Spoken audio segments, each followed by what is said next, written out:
रोग है हमारा। जो वस्तु बगैर प्रयत्न के मिला उसका कदर कम करते हैं।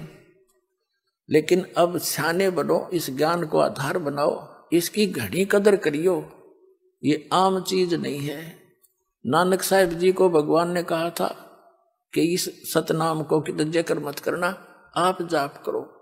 धर्मदास जी से कहा था, धर्मदास मेरी लाख दुआई, ये मूल ज्ञान और ये सार शब्द की तो बाहर ना जाए। ये मूल ज्ञान और सार शब्द बाहर जो पढ़ी, बिचली पीढ़ी हंस नहीं तेरी, आपके लिए खाड़ा था ये सारा। अब आप बिचली पीढ़ी की प्यारी आत्मा उस परमात्मा की, जिनको सहज में मिल गया यो, और धक्के तो देने लग रहे बुला बुला के। कोई भाई जाता है, कोई बहन किसी को बताती है, कोई टीवी के माध्यम से, कोई पुस्तकों के माध्यम से। तो इसका अब कदर करना इसका और इसका लाभ उठाना। अब जो प्रसंग चल रहा है वहां वो पाते हैं, क्या बताते हैं कि राजा राम की कार उलंघी, गई सीता लंक मझारे, और सेतु बंधा, सेना जब उतरी वो चढ़ गए पद्म 18। कहने का भाव ये है कि जैसे रावण ने भक्ति करी भगवान शिव की और कोबद साथ करया करता, शराब वो पीवे ब्राह्मणों के पंडितों के, मांस वो खावे, पर नारी को उठा के वो ले आया और बकवाद नेरी करे। भक्ता की ये काम होया करे, उसका तो नाश होया कर। आखिर में वैसे भक्ति करे, भक्ति वाला फल अलग है, वो भी साथ में लेगा फिर। लेकिन परमात्मा की शरण में, कबीर परमेश्वर की शरण में आने के बाद, इस ज्ञान के समाने के बाद आप बकवाद चाह के भी नहीं कर पाओगे। या देख लेना, आपको इतनी हेट बनने लग जाएगी अंदर में, और तभी हम सफल होंगे। तो वो भक्ति करा करते किसकी? काल की। और काल के तो ये वो है, पहले तो उसकी वाह वाह करवा दी, सोने की लंका भी दे दी, सारा ठाठ दे दिया, फिर बकल तरवा दिया। लेकिन कबीर साहब आपको सीम ऐसा रखेगा ना मर्यादा में, बिल्कुल पटरी से गाड़ी नीचे उतरी गद मद, फिर क्या रह गया। कहते हैं राजा राम की कार उलंघी। अब ये जो मर्यादा है आपको बताई जाती हैं, इनको ऐसे समझ लेना जैसे लक्ष्मण रेखा थी। राजा राम यानी वो दोनों भाई श्री रामचंद्र जी और लक्ष्मण जी वनवास में साथ में सीता थी, और वहां एक उन्होंने बगीची बना रखी थी सीता ने। एक मर्ग आ गया माया का, सोने का मर्ग बनकर, स्वर्ण का, और उस बाड़ी को तोड़ने लग गया, उसकी फुलवाड़ी को। जब सीता ने कहा कि ये मर्ग बहुत अच्छा है, मुझे बहुत प्यारा लगता है, और इसको पकड़ के लाओ, जिंदा या मुर्दा। अब वो श्री राम जी चले,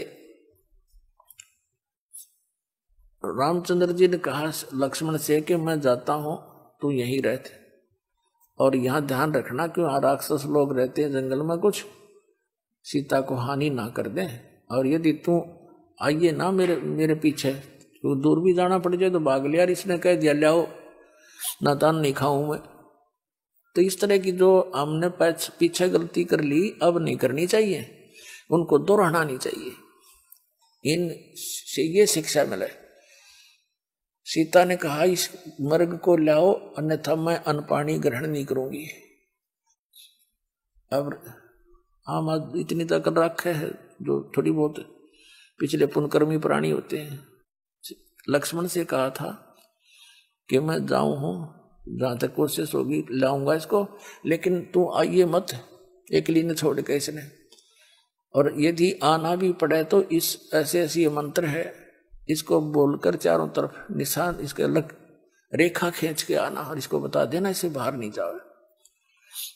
अब कहते हैं ना, आत्मा को कुछ आभास हो भी जाता अपनी थोड़ी बहुत आने वाली आपदाओं का, या कोई अच्छे सुगन बन जाते हैं, अब सुगन भी बन जाते। रामचंद्र जी चले गए, काफी दूर तक वो तो नकली था, माया का था, छुप गया। बहुत दूर निकल के पीछे से आकाशवाणी कर दी, हाय भाई मर गया लक्ष्मण। सीता ने कहा कि तेरा भाई पर आपत्ति आ गई, आप जाओ। लक्ष्मण ने कहा मैं नहीं जाऊंगा, मेरे भाई पर कोई आपत्ति नहीं, कि युद्ध हो रहा है। तो उसने बहुत अपशब्द कह दिए सीता ने अपने देवर को कि तू ये चाहता तेरा भाई मर जाए, तो तेरी नीत में दोष लगे है। विवश हो गया वो महापुरुष। उसने कहा ठीक है माता, इस चारों तरफ मैंने एक लाइन लगा दी है, इससे बाहर मत जाना, इतनी दया कर दी हमारे पे।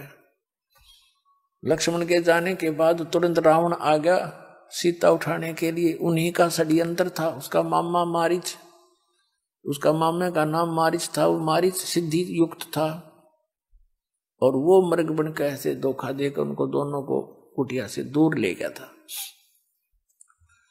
रावण आया एक साथ दो रूप बनाकर आटा मांगन खातिर भोजन लेने के लिए। तो सीता ने कहा कि महाराज जी आ जाओ, यहां के ले जाओ कुटिया के पास से।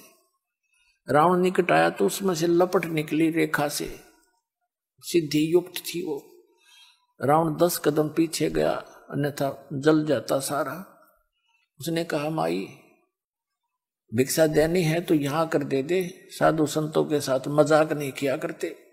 सीता को भी नहीं पता था यह सचमुच इतनी प्रबल रेखा है। अब सीता ने अपनी सोच से जो सोचा वहां जीव मार खाता है। सीता ने सोचा कि फर्क पड़े है, महात्मा जी हैं, अभी आटा देकर अभी आ जाती हूं। लेकर आटा यानी जो भी कुटिया में उपलब्ध था भिक्षा अन्न, और रेखा से बाहर जाकर कहा ले महाराज जी। महाराज जी ने तो यहां से पकड़ ली हाथ और गेर ली कंधे पे। लंका में जा पटकी 9 लखा बाग में मारक जा चलाती। तो पुण्यात्मा वो को बड़ी बूझ थे, मूर्ख थे, यूं कह गए थे इस तो बाहर मत जाइए। तो हम अपनी जीव सोच की सोच से जब मर्यादा भंग करते हैं तब आपत्ति मोल ले लेते हैं। कितना जुल्म हुआ, करोड़ों आदमी मर गए वहां पर, करोड़ों जीव मर गए आपस में लड़ बढ़ के। जब वह सीता वापस आई तो ये जो मर्यादा दास आपको बताता है, इस काल ने समझ लो आपके पाप कर्म समझो, काल समझो, यो तो है रावण, आत्मा सीता और मर्यादा जो आपकी है ये लक्ष्मण रेखा समझ लिया ना। इसके बाहर जाते काल कभी भी आपका पहुंचा पकड़ देगा और जा पटकेगा नरक के अंदर। तो कहते हैं जब तक हंसा हमारी आना और काल लगेगी तेरा बहना। परमात्मा ने कहा है कि हे काल, जब तक ये जीव मेरी मर्यादा में रहेगा तो इसके निकट नहीं आ सकता। तो काल ने कहा था कि सबसे पहले मैं इसकी मर्यादा ही खंड करवाऊंगा। उसने ये विचार कर रखा है कि पहले इसका नाम तुड़वाऊं और फिर इसको सजा दे सकता हूं, वैसे तो नहीं दे सकता।